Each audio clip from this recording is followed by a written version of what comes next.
certaines menaces viennent du ciel. Et donc, pour s'en protéger, il faut regarder en l'air. Donc, look up, non, il faut look up, justement, pour pouvoir se protéger. Il y a plusieurs menaces. Depuis près de 20 ans, l'astrophysicien français Patrick Michel se consacre à la défense de la Terre contre les menaces d'astéroïdes.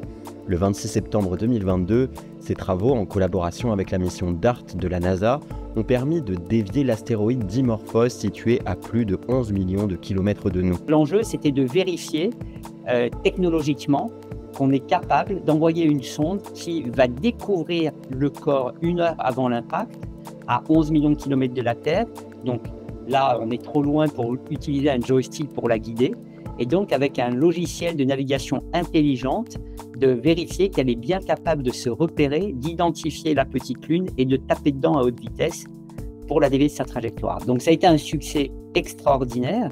C'était vraiment dans le cadre de ce qu'on appelle la défense planétaire, qui consiste à se protéger du risque d'impact, vérifier qu'on est capable de taper dans un corps avec une technique qu'on appelle l'impacteur cinétique, avec une sonde artificielle pour le dévier de sa trajectoire. Mais que s'est-il vraiment passé lors de cet impact? Quels résultats ont tiré?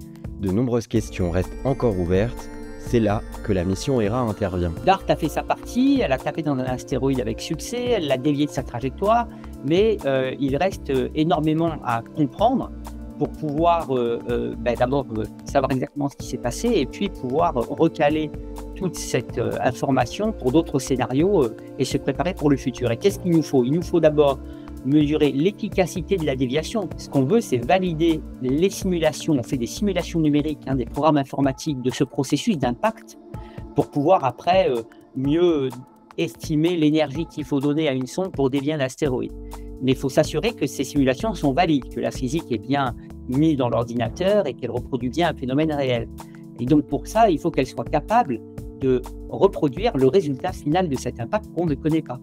En retournant sur un même site, en fait, on va découvrir quelque chose de nouveau, un petit peu comme un détective, l'inspecteur Colombo, là, qui a visité un jour une chambre, et puis entre-temps, il y a eu un crime et tout a été fouillé, il y retourne, ça n'a plus rien à voir. Et il va enquêter pour savoir ce qui s'est passé. C'est un petit peu l'inspecteur Colombo, Hera, qui va retourner sur cette scène de crime et enquêter, et ainsi pouvoir documenter complètement ce test à l'échelle d'un astéroïde pour que les simulations numériques puissent être validées à cette échelle-là et qu'on puisse en tirer des informations pour faire des missions futures. Mais au fond, quelles sont les réelles chances que la Terre soit touchée par un astéroïde? La bonne nouvelle, c'est qu'il n'y en a aucun qui nous menace sur ce qu'on connaît. On a découvert tous les objets à peu près plus grands que 1 km de diamètre et le seuil de taille au-delà duquel, peu importe où il rentre en collision sur Terre, ça aura des effets sur l'ensemble du globe.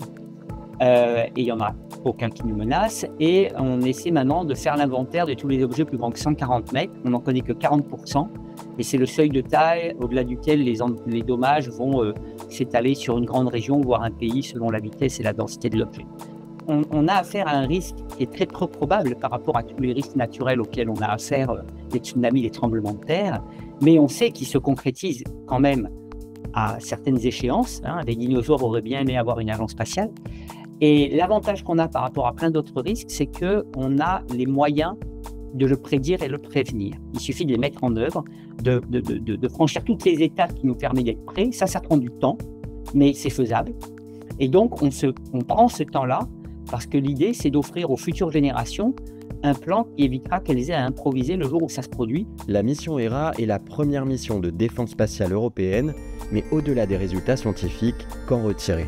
Les grands projets nécessitent la notion de temps long. Il faut accepter de prendre le temps, la persévérance, des échecs en cours de route qui nous en apprennent plus qu'on peut penser. Donc le fait de subir des échecs, c'est pas grave, tant qu'on en apprend quelque chose. Et le travail avec des gens qui sont aussi motivés, passionnés, multidisciplinaires, dans un esprit de bienveillance et de générosité. Et quand on met ça en commun, on arrive à relever des défis incroyables. DART et Hera sont un très bon exemple, mais j'en ai d'autres. J'ai eu la chance de participer à des tas de missions vers les astéroïdes, et il y en a d'autres d'ailleurs qu'on est en train de développer. Et à chaque fois, c'est ça qui a été la clé. Donc c'est vraiment super, parce que ça montre que la science n'a pas de frontières, puisqu'on travaille avec des pays qui sont géopolitiquement pas nécessairement super amis, et pourtant, nous, on travaille ensemble. Et cette notion de temps long, de persévérance et d'échelle.